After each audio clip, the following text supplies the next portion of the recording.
Hello and welcome. This is lecture number 4. Put the lecture number and the date at the top of your notes. Today's lecture is going to be about relative motion, speed, and velocity. So before we can talk about speed and velocity, we need to talk about what a frame of reference is, because all motion is relative. Motion is relative. So what does that mean? So you sitting in your chair right now, here you are.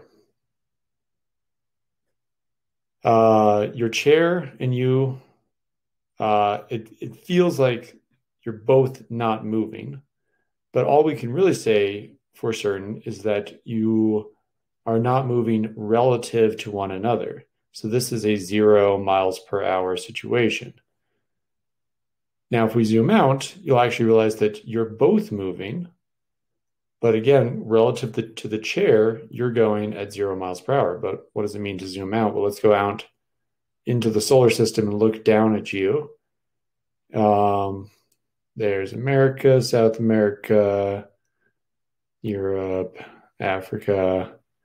So I'm looking down at you here in Denver, Colorado. And if I can just float out in outer space, I'll see that you are actually spinning on the axis of the Earth.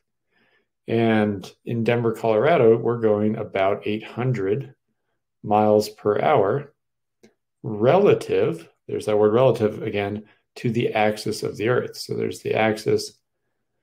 At the North Pole, you wouldn't be moving at all. You'd just be slowly turning in a circle. At the equator, you'd be going over 1,000 miles per hour. But here in Denver, we're going about 800 miles per hour. So it looks to everything around you in your room like you're going 0 miles per hour, but to somebody floating in outer space, not moving, or somebody standing on the North Pole, it looks like you're going 800 miles per hour. Okay, we can keep zooming out. We can fly above the solar system. And not only are you spinning at 800 miles per hour, the Earth is orbiting the sun at, I need to look this one up real quick, 67,000 miles per hour. So not only are you spinning here at 800 miles per hour, you're orbiting at 67,000 miles per hour. And yet you are moving in many other directions at the same time as those two. If we can zoom out and float above the entire Milky Way galaxy, which is a nice spiral galaxy,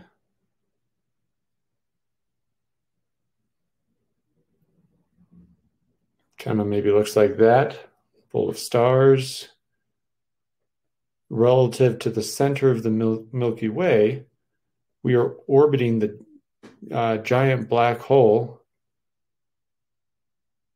supermassive black hole in the center of our Milky Way at 500,000 miles per hour. So you're spinning, you're orbiting, the solar system is orbiting, and the entire Milky Way is moving through the universe as well. All of these motions are relative to something, and it's not useful when driving our car somewhere to be thinking about, well, actually, I am breaking the speed limit because I'm going 500,000 miles per hour relative to the center of the black hole in the center of the Milky Way. So we always need to establish what a frame of reference is for any physics problem. And our default, because most of the problems we're dealing with are here on the surface of the Earth, our default is the surface of the Earth.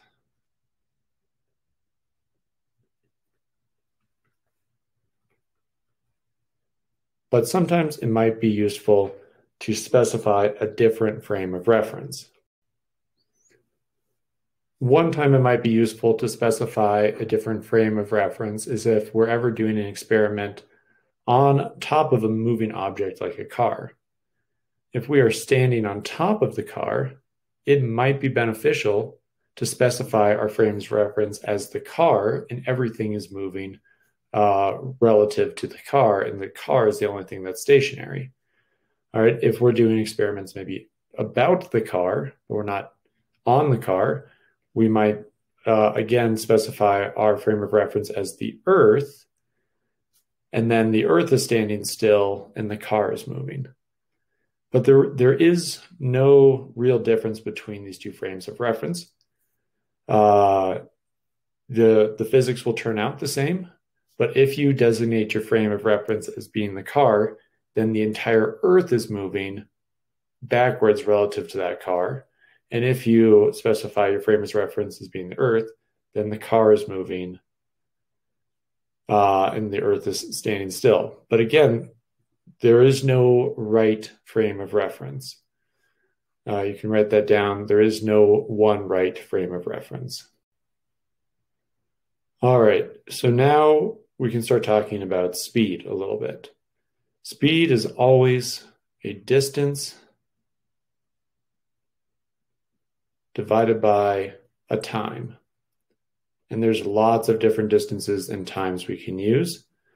If we're driving a car, we'll often use miles per hour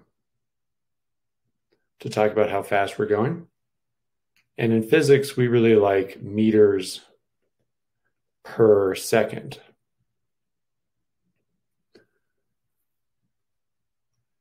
So that little divide in there, we say per, but it means divide.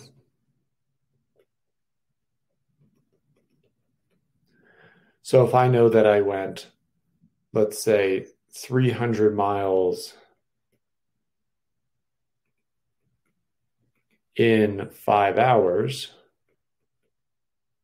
I could get a unit rate of that speed by doing 300 divided by 5 equals 60 miles per hour. And sometimes we use a P for that, per, mph.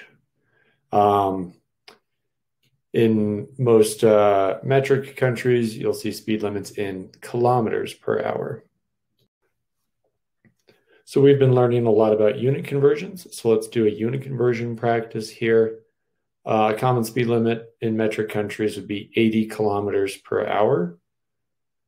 This is, 55 miles per hour, somewhere around there. But what if I wanted to convert that into meters per second? So we're going to start by putting 80 kilometers per hour into the leftmost spot on a unit conversion line. And now we need to cancel out kilometers and get that to slowly become meters on the top. We need to cancel out hours and get that to become seconds on the bottom. So I can go kilometers to meters in just one step. 1 kilometer is 1,000 meters. Now kilometers cancel out and our new unit is meters per hour. And if I stopped right here, I would know how many meters per hour I'm going. But I don't want to know per hour, I want to know per second. So I want to cancel out hours. So hours has to go up top. And I can then put 60 minutes, which we know is equal to 1 hour on the bottom. Now my new unit, after hours cancel out, is meters per minute. So one more step to get to meters per second. I know that 1 minute is 60 seconds. Now I can just multiply straight across the top and multiply straight across the bottom. Across the top is going to be 80,000. And across the bottom is 3,600. You can cross out some zeros if you want, but you're still going to have to get out your calculator. 800 divided by 36 is 22.2, and our unit is meters per second. So that's kind of a good one to store away. 80 kilometers per hour is 22 meters per second. That way, when we're talking about meters per second, you can maybe kind of relate it back to a driving speed that you know well. So to calculate speed, we still needed a frame of reference. Typically, that frame of reference is the Earth. But once we have that frame of reference, it doesn't matter which direction we're going. If we establish the frame of reference as the Earth, it doesn't matter if we're heading, north, east, south, or west. 50 miles per hour is still 50 miles per hour, no matter which way you're going. But for velocity, we need to take our frame of reference and establish a positive and a negative direction. So all things being equal, we'll just say going to the east will be positive, and going to the west will be negative. And so the key to a velocity is that it has speed and direction. So I could be going 50 miles per hour if I'm going one direction, or negative 50 miles per hour if I'm going another direction. When we're throwing things up into the air, then we change our frame of reference and we typically say up is positive and down is negative. And it's important that we establish this, because if we keep east being positive, west being negative, then if we throw something up in the air, it's actually going 0 miles per hour relative to our positive and negative directions the whole time, because it never travels east or west. It just stays at one spot, goes up and down. So if we're ever throwing things up in the air, we tend to flip our frame of reference, but you have to specify these things. The only other option is instead of specifying positive and negative, you have to give the direction after every single number. You could say something like 30 miles per hour northwest, and that is a velocity because it has a speed and a direction. So now I want you to imagine maybe a top-down picture of a car. So it's going to have a little sunroof, and maybe it's got some headlights. That's all we can see from the top-down version view of our car. And it's driving in a circle. Somebody's giving their teenage child some driving lessons, and they're just driving their blue car in a circle over and over again in a parking lot. All right. So what is the velocity of this car driving in circles? Well, we need to establish a positive and a negative direction. So here, they might have a velocity of 20 miles per hour. But once they turn around and they're going back the other direction, they're going to have a velocity of negative 20 miles per hour. And at these corners, right here, they're not moving in either the positive direction or the negative direction. Here, they're going to go down to 0 miles per hour.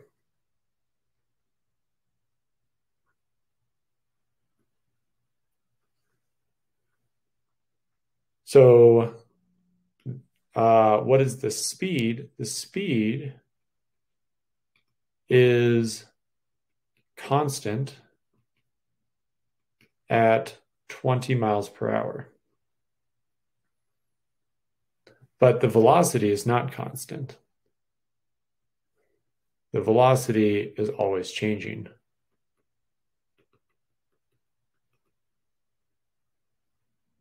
Always changing. And I think it'd be interesting to look at what a graph of the situation in terms of velocity would look like. So let's graph the velocity. So we're going to need time. It's typically our x-axis, and we'll say in seconds. And then our y-axis is going to be velocity.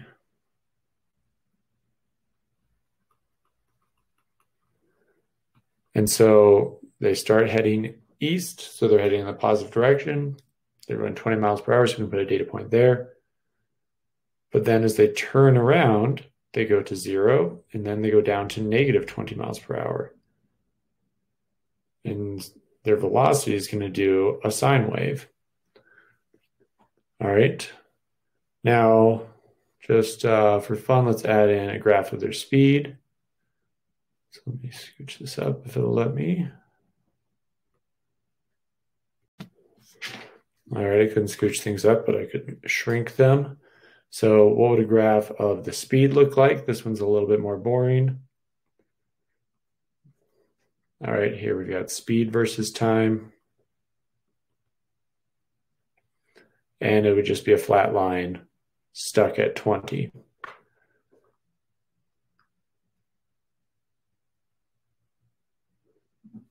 All right, so the velocity, because it includes direction and we keep turning, is going to do a sine wave.